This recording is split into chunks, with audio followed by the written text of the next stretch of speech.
El huésped. La nieve había empezado a caer de repente a mediados de octubre, después de 8 meses de sequía, sin la transición de la lluvia, y los 20 alumnos que vivían en los pueblecitos diseminados por la meseta no iban a clase. El maestro miraba para los 2 hombres que subían hacia él. Uno iba a caballo, el otro a pie.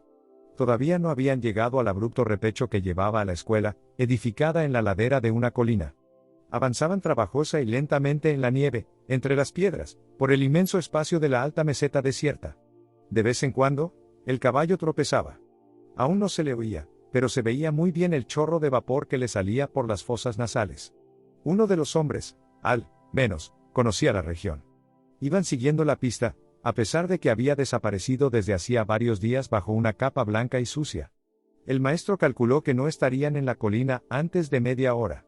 Hacía frío y se metió en la escuela para ponerse un jersey. Cruzó la clase vacía y helada. En el encerado, los 4 ríos de Francia, dibujados con 4 tizas de colores diferentes, corrían hacia sus estuarios desde hacía 3 días. Había que esperar el buen tiempo. Daru, el maestro, no calentaba más que el único cuarto que constituía toda su morada, contiguo a la clase cuya puerta daba al este de la meseta. La ventana, como las de la clase, daba también al mediodía. Por este lado, la escuela se encontraba a varios kilómetros del lugar en que la meseta comenzaba a descender hacia el sur. Con tiempo claro, se podían ver las masas violetas del contrafuerte montañoso donde se abría la puerta del desierto. Después de entrar un poco en calor, Daru volvió a la ventana desde donde, por primera vez, había divisado a los 2 hombres. Ahora ya no se les veía. Se hallaban, pues, subiendo el repecho. El cielo estaba menos oscuro, durante la noche había dejado de nevar, amaneció con una luz grisácea, que apenas había aumentado. A medida que el techo de nubes se elevaba. A las 2 de la tarde. Hubiese dicho que ese día acababa de comenzar.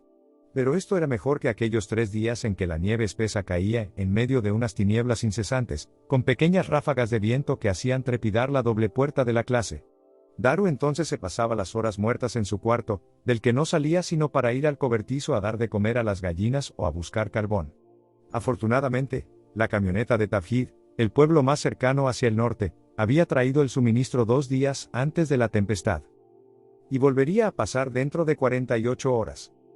Por otra parte, Daru tenía con qué resistir un asedio con los sacos de trigo que llenaban la habitación, y que la administración pública le dejaba en depósito para distribuir entre los alumnos cuyas familias habían sido víctimas de la sequía.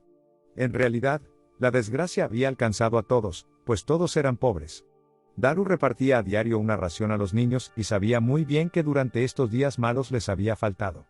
Probablemente un padre o un hermano mayor vendría aquella tarde, y podría abastecer a todos de grano. Lo que hacía falta era que pudieran resistir para empalmar con la cosecha siguiente, eso era todo. Ahora llegaban de Francia barcos cargados de trigo, lo más duro había pasado pero sería difícil olvidar esta miseria, este ejército de fantasmas andrajosos errando bajo el sol, las mesetas calcinadas meses y meses enteros, la tierra contraída poco a poco, literalmente achicharrada, hasta el punto de que cada piedra se deshacía en polvo bajo los pies. Los corderos morían en esa época a millares y también algunos hombres, acá y allá, sin que muchas veces se llegara a saberlo. Ante esta miseria, él, que vivía casi como un monje en aquella escuela perdida, contento, por otra parte, con lo poco que tenía y de esta vida ruda, se sentía un señor, con sus paredes enlucidas, su estrecho diván, sus estantes de madera de pino, su pozo y su suministro semanal de agua y de alimentos. Y de repente esa nieve, sin ningún aviso, sin la transición de la lluvia. El país era así de cruel, para vivir en él, incluso sin los hombres que, por otra parte, no arreglaban nada. Pero Daru había nacido allí. En cualquier otro sitio se sentía exiliado. Salió y dio unos pasos por el terraplén delante de la escuela, los 2 hombres habían llegado a la mitad de la cuesta. Daru reconoció en el jinete a Balducci, el viejo gendarme que conocía desde hacía mucho tiempo. Un árabe, con la cabeza baja y las manos atadas, caminaba detrás de Balducci, que sostenía el extremo de la cuerda. El gendarme saludó con un ademán al que Daru no contestó, ocupado como estaba en mirar al árabe vestido con una chilaba que en otro tiempo había sido azul, con unas sandalias y unos calcetines de gruesa lana cruda en los pies y una bufanda estrecha y corta, a modo de turbante, en la cabeza. Se iban acercando, Balducci mantenía el caballo al paso para no hacer daño al árabe, y el grupo avanzaba muy despacio. A uno alcance de la voz, Balducci gritó: «1 hora para andar los 3 kilómetros de la Meor hasta aquí». Daru no contestó. Bajo y fornido, enfundado en su grueso jersey, Miraba cómo subían. Ni una sola vez el árabe había levantado la cabeza.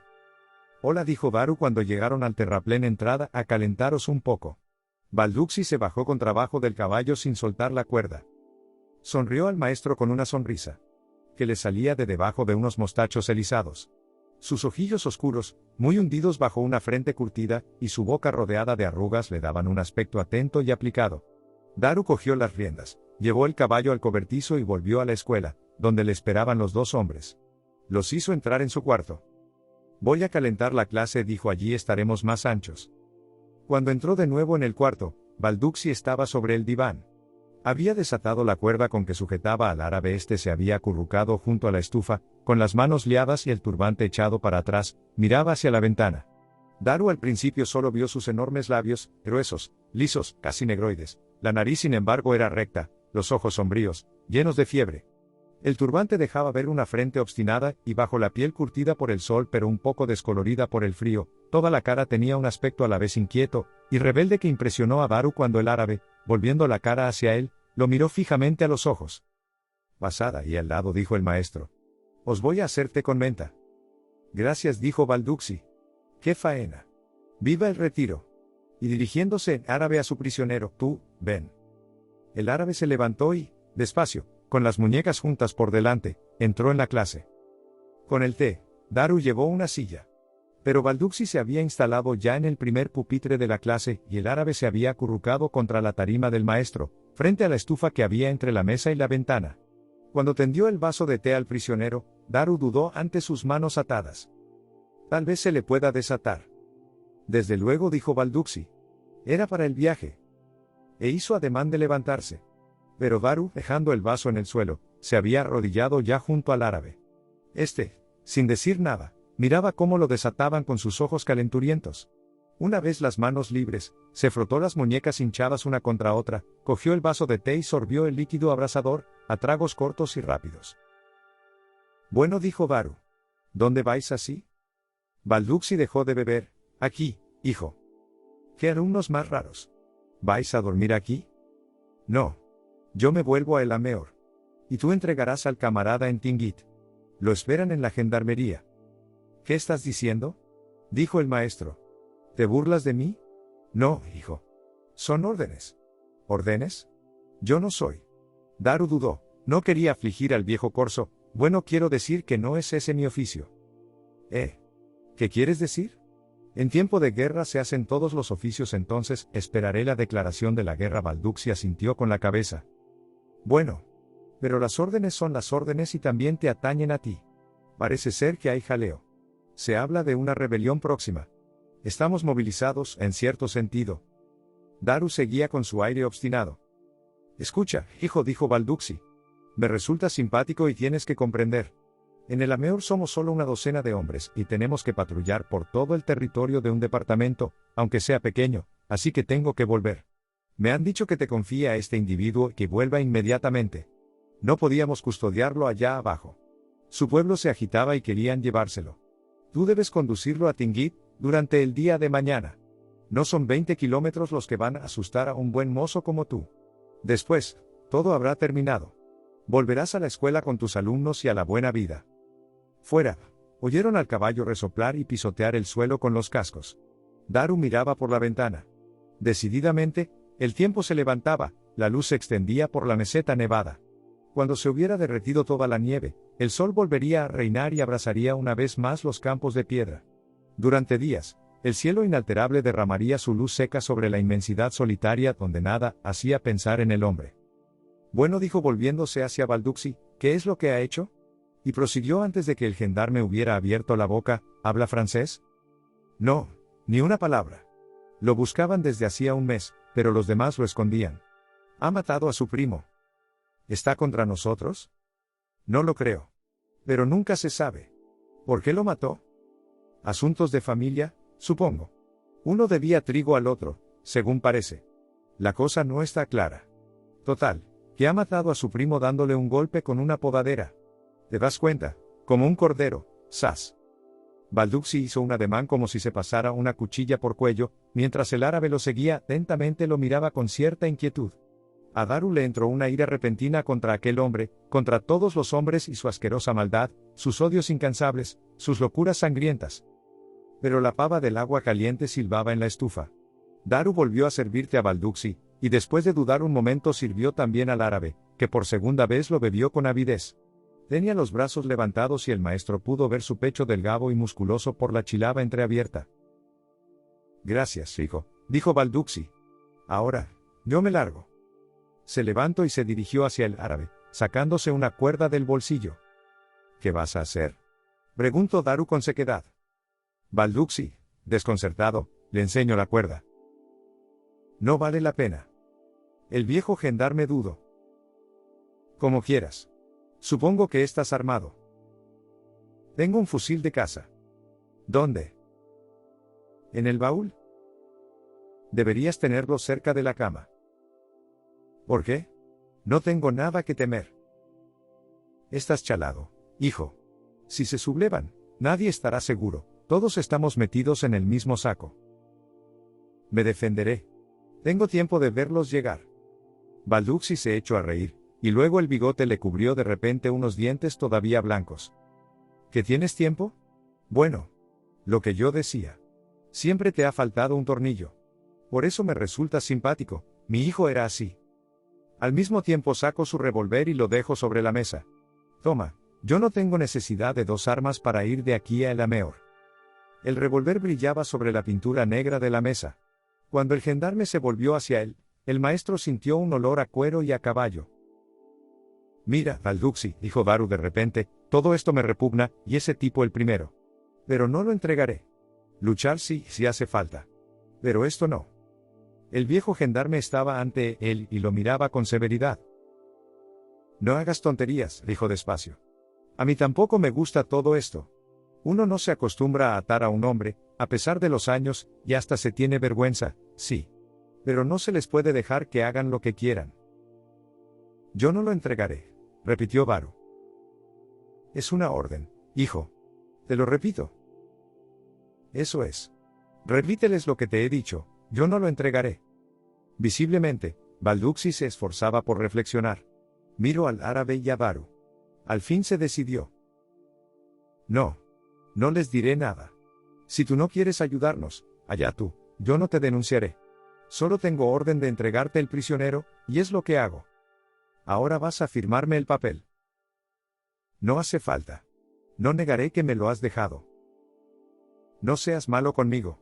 Sé que dirás la verdad. Eres de aquí, eres un hombre. Pero debes firmar, lo exige el reglamento. Daru abrió un cajón, sacó un frasquito cuadrado de tinta morada, el portaplumas de mango colorado con la plumilla, que le servía para trazar los modelos de caligrafía, y firmó. El gendarme dobló cuidadosamente el papel y se lo guardó en la cartera. Después se dirigió hacia la puerta. Te acompaño, dijo Daru. No, replicó Balduxi. No hace falta que andes con cumplidos. Me has ofendido. Balduxi miró al árabe, inmóvil, en el mismo sitio, sorbió por la nariz con aire apesadumbrado y se volvió hacia la puerta. Adiós, hijo. La puerta se batió detrás de él. Balduxi surgió delante de la ventana y después desapareció. La nieve ahogaba sus pasos. El caballo se agitó detrás de la pared, unas gallinas se espantaron. Al poco rato, Balduxi volvió a pasar por delante de la ventana tirando del caballo por la brida. Caminaba hacia el repecho, sin volverse, y desapareció seguido del caballo. Se oyó el ruido de una piedra grande que rodaba perezosamente. Daru se volvió hacia el prisionero, que no se había movido, pero que no dejaba de mirarlo. Espera, dijo el maestro en árabe. Y se dirigió hacia su cuarto. En el momento de pasar el umbral, cambió de parecer, fue a la mesa, cogió el revólver y se lo metió en el bolsillo. Después, sin volverse, entró en su habitación. Durante mucho tiempo, se quedó echado en el diván mirando al cielo que se oscurecía poco a poco, escuchando el silencio. Ese silencio que los primeros días de su llegada, después de la guerra, le había parecido tan penoso.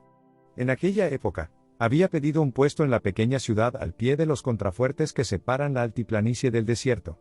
Allí, unas murallas rocosas, verdes y negras al norte, rosas o malvas al sur, marcaban la frontera del eterno verano. Pero lo habían nombrado para un puesto más al norte, en la misma meseta. Al principio, La soledad y el silencio le habían resultado muy duros en aquellas tierras ingratas, habitadas solamente por las piedras. A veces, la existencia de unos surcos hacía pensar en tierras cultivadas, pero en realidad los surcos habían sido excavados para sacar a la luz del día cierta piedra propicia para la construcción. Allí solo se labraba para cosechar pedruscos. Otras veces, raspaban algunas pellas de tierra, acumuladas en las hondonavas, para abonar los áridos jardines de los pueblos. Solamente la piedra cubría las 3/4 partes de este país, en el que las ciudades nacían, brillaban y desaparecían, los hombres pasaban, se amaban o se mordían la garganta y después morían. En este desierto, nadie, ni él ni su huésped, eran nada. Y sin embargo, fuera de este desierto, ni uno ni otro, Daru lo sabía muy bien, hubiera podido vivir verdaderamente. Cuando se levantó, ningún ruido se oía en la sala de clase. Daru se quedó asombrado ante la franca alegría que sentía solo de pensar que el árabe hubiera podido escaparse, y que iba a encontrarse solo sin tener que decidir nada. Pero el prisionero seguía allí. Se había echado cuán largo era entre la estufa y la mesa, con los ojos muy abiertos, mirando al techo. En esta posición se le veían sobre todo los gruesos labios, que le daban un aspecto enojado. «Ven», dijo Daru. El árabe se levantó y lo siguió. En la habitación, el maestro señaló una silla al lado de la mesa, bajo la ventana. El árabe se sentó sin dejar de mirar a Daru. «¿Tienes hambre?» «Sí», dijo el prisionero. Daru puso 2 cubiertos sobre la mesa. Cogió harina y aceite, amasó en una fuente una torta y encendió el lomo de butano. Mientras la torta se cocía, Daru fue al cobertizo a buscar queso, huevos, dátiles y leche condensada.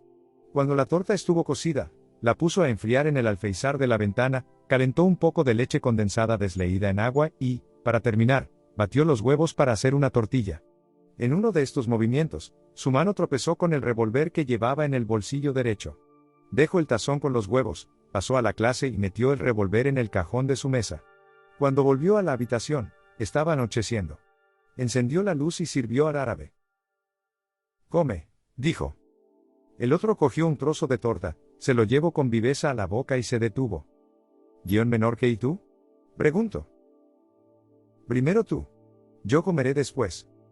Los labios gruesos se abrieron un poco, el árabe dudó y terminó por morder resueltamente la torta. Cuando termino de comer, miro al maestro. «¿Eres tú el juez?». «No, yo tengo que vigilarte hasta mañana». «¿Por qué comes conmigo?». «Porque tengo hambre». El otro se calló. Daru se levantó y salió. Trajo un catre del cobertizo, lo colocó entre la mesa y la estufa, perpendicularmente a su propia cama, y de una maleta grande que, de pie en un rincón, le servía de estante para sus papeles sacó 2 mantas que dispuso sobre el catre. Después se paró y, al no tener otra cosa en que ocuparse, se sentó en la cama. Ya no había nada que preparar ni que hacer, sino mirar a aquel hombre. Y se puso a mirarlo, tratando de imaginarse aquella cara arrebatada por la ira. Pero no lo conseguía. Solamente veía la mirada a la vez sombría y brillante, y la boca de animal. «¿Por qué lo mataste?», dijo con una voz cuya hostilidad le sorprendió. El árabe desvió la mirada. «Se escape». Y yo corrí detrás de él. Volvió a mirar a Daru con unos ojos llenos de una especie de interrogación angustiada. «¿Ahora qué van a hacerme?». «¿Tienes miedo?». El otro se atiesó, desviando la vista. «¿Sientes lo que hiciste?». El árabe lo miró con la boca abierta. Era evidente que no comprendía. La irritación invadía a Daru. Al mismo tiempo, se sentía torpe y embarazado, sin poderse mover entre las 2 camas. «Acuéstate aquí», dijo con impaciencia. «Es tu cama». El árabe no se movió. Interpeló a Daru. «Dime». El maestro lo miró. «¿Vuelve mañana el gendarme?». «No lo sé». «¿Tú vienes con nosotros?». «No lo sé». «¿Por qué?». El prisionero se levantó y se echó sobre las mantas, con los pies hacia la ventana. La luz de la bombilla le daba directamente en los ojos, y los cerró enseguida. «¿Por qué?», repitió Daru, plantado delante de la cama. El árabe abrió los ojos bajo la luz deslumbradora y lo miró, esforzándose en no pestañear. «Vente con nosotros», dijo. En medio de la noche, Daru no conseguía dormir.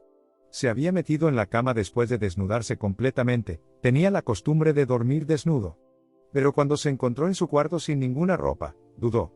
Se sentía vulnerable y estuvo tentado de volverse a vestir. Pero se encogió de hombros, ya se había visto en situaciones peores y si hiciera falta descalabraría a su adversario. Desde la cama podía observarlo, echado de espaldas, inmóvil, con los ojos cerrados bajo la intensa luz. Cuando Daru la apagó, pareció que las tinieblas se congelaban de repente. Poco a poco, la noche fue recobrando vida en la ventana donde el cielo sin estrellas se movía suavemente. El maestro distinguió enseguida el cuerpo extendido ante él. El árabe seguía sin moverse, pero sus ojos parecían estar abiertos. Un viento ligero rondaba alrededor de la escuela. Tal vez terminaría por alejar las nubes y volvería a brillar el sol. Durante la noche, el viento aumentó. Las gallinas se alborotaron un poco, después se callaron. El árabe se volvió de costado, dando la espalda a Daru, y a este le pareció oírlo gemir. Entonces acechó su respiración, más fuerte y más regular que hacía un momento. Daru oía ese aliento tan cercano y soñaba sin poderse dormir. En la habitación en que, desde hacía un año, dormía solo, aquella presencia le molestaba. Pero también le molestaba porque le imponía una especie de fraternidad que él rechazaba en las circunstancias actuales y que conocía muy bien. Los hombres que comparten los mismos dormitorios, ya sean soldados o prisioneros, contraen un lazo extraño como si, al quitarse las armaduras con la ropa, se hermanaran cada noche, por encima de sus diferencias, en la vieja comunidad del sueño y del cansancio. Pero Daru se agitaba, no le gustaban esas tonterías, tenía que dormir. Algo más tarde, sin embargo, cuando el árabe se movió imperceptiblemente, el maestro seguía sin conciliar el sueño. Al segundo movimiento del prisionero, se puso tenso, en guardia.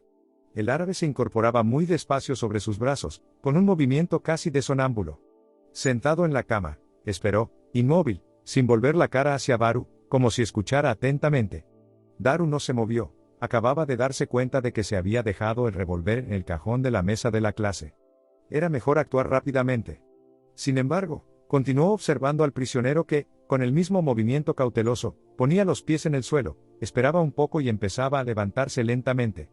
Daru iba a llamarlo cuando el árabe echó a andar, con un paso natural esta vez, pero extraordinariamente silencioso. Se dirigía hacia la puerta del fondo que daba al cobertizo.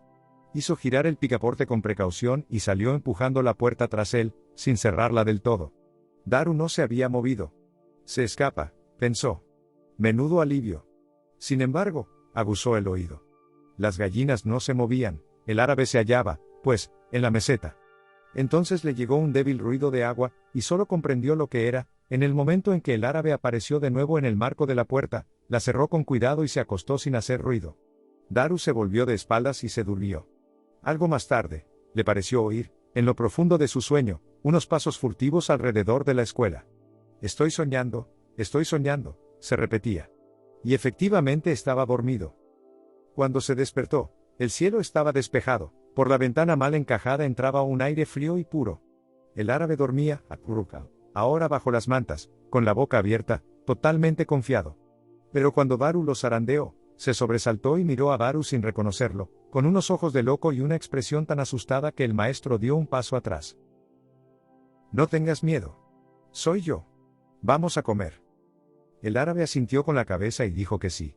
Su rostro había recobrado la serenidad, pero su expresión permanecía ausente y distraída. El café estaba preparado. Lo bebieron, sentados ambos en el catre, y comieron unos trozos de torta. Después, Daru llevó al árabe al cobertizo, y le enseñó el grifo donde él se lavaba todos los días. Volvió al cuarto, dobló las mantas, recogió el catre, hizo su cama y ordenó la habitación. Entonces salió al terraplén pasando por la escuela. El sol se elevaba ya en el cielo azul, una luz tierna y viva inundaba la meseta desierta. En el repecho la nieve empezaba a derretirse. Las piedras volverían a aparecer. En cuclillas al borde de la meseta, el maestro contemplaba la inmensidad del desierto. Pensaba en Balducci. Le había apenado, le había echado de allí, en cierto modo, como si no quisiera que lo metieran en el mismo saco que a él. Aún oía el adiós del gendarme, sin saber por qué, se sentía extrañamente vacío y vulnerable. En este momento, al otro lado de la escuela, el prisionero tosió. Daru lo oyó, casi a pesar suyo. Después, furioso, tiró una piedra que silbó en el aire antes de hundirse en la nieve.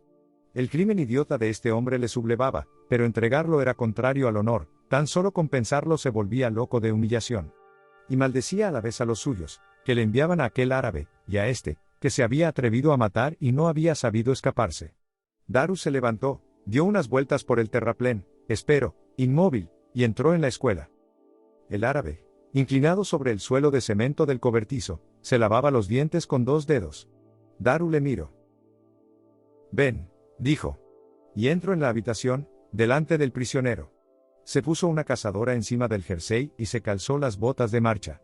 Después esperó de pie a que el árabe se hubiera puesto el turbante y las sandalias. Entraron en la escuela y el maestro señaló la salida. A su compañero. «Vete». El otro no se movió.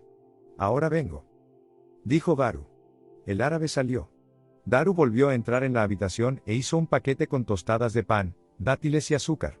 En la clase, antes de salir, dudó un segundo ante su mesa, después atravesó el umbral de la escuela y cerró la puerta. «Bien por ahí», dijo.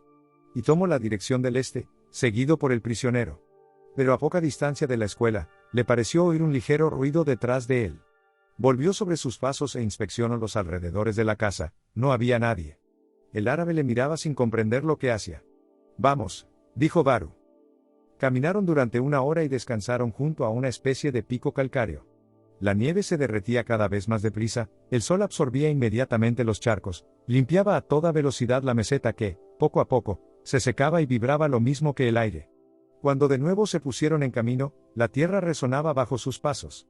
A lo lejos, un pájaro hendía el espacio ante ellos con un trino alegre. Daru bebía, respirando profundamente, la fresca luz matutina. Una especie de exaltación nacía en él bajo el gran espacio familiar, casi enteramente amarillo ahora, bajo su casquete de cielo azul. Anduvieron 1 hora más, bajando hacia el sur. Llegaron a una especie de eminencia achatada formada por rocas friables. A partir de allí, la meseta descendía, al este, hacia una llanura baja donde se podían distinguir algunos árboles medio secos y, al sur, hacia unos montones de rocas que daban al paisaje un aspecto atormentado. Daru inspeccionó las 2 direcciones. No había más que el cielo en el horizonte, no se veía a ningún hombre. Daru se volvió hacia el árabe, que lo miraba sin comprender, y le tendió un paquete. «Toma», dijo. «Son dátiles, pan y azúcar. Te llegará para 2 días. Toma 1000 francos también». El árabe cogió el paquete y el dinero, y se quedó con las manos llenas a la altura del pecho como si no supiera qué hacer con lo que le daban. «Mira ahora», dijo el maestro, y señalaba la dirección del este, «ese es el camino de Tingit. Son 2 horas de marcha. En Tingit están la administración y la policía. Te esperan». El árabe miraba hacia el este, apretando contra sí el paquete y el dinero. Daru le cogió del brazo y, con cierta brusquedad, le hizo dar media vuelta hacia el sur. Al pie de la altura en que se encontraban, se adivinaba un camino apenas bosquejado. Esa es la pista que atraviesa la meseta. A un día de marcha de aquí encontrarás los pastes y los primeros nómadas. Te acogerán y te darán refugio, según sus leyes. El árabe se había vuelto ahora hacia Daru y su rostro reflejaba pánico. «Oye», dijo. Daru meneó la cabeza. «No, cállate. Ahora, yo te dejo». Le volvió la espalda, dio 2 pasos en dirección de la escuela, miró con cierta indecisión al árabe inmóvil y se alejó. Durante unos minutos, no oyó más que sus propios pasos, que resonaban sobre la tierra fría, y no volvió la cabeza. Al cabo de un momento, sin embargo, se volvió. El árabe seguía allí, al borde de la colina, con los brazos caídos, mirando al maestro. Daru sintió que se le hacía un nudo en la garganta. Pero renegó con impaciencia, hizo un ademán y echó a andar de nuevo. Ya estaba lejos cuando se detuvo otra vez y miró hacia atrás. No había nadie en la colina. Daru dudó. El sol estaba ya bastante alto en el cielo y comenzaba a devorarle la frente. El maestro volvió sobre sus pasos, al principio un poco incierto, después con decisión. Cuando llegó a la pequeña colina, chorreaba de sudor. Subió por ella a toda velocidad y se detuvo, echando los bofes, en la cima. Los campos de roca, al sur, se dibujaban claramente sobre el cielo azul, pero en el llano, al este, un vaho de calor empezaba a subir. Y en esta bruma ligera, Daru, con el corazón en un puño, divisó al árabe que caminaba lentamente por el camino de la cárcel. Un poco más tarde, plantado delante de la ventana de la clase, el maestro miraba sin ver la luz naciente que brincaba desde las alturas del cielo sobre toda la superficie de la meseta.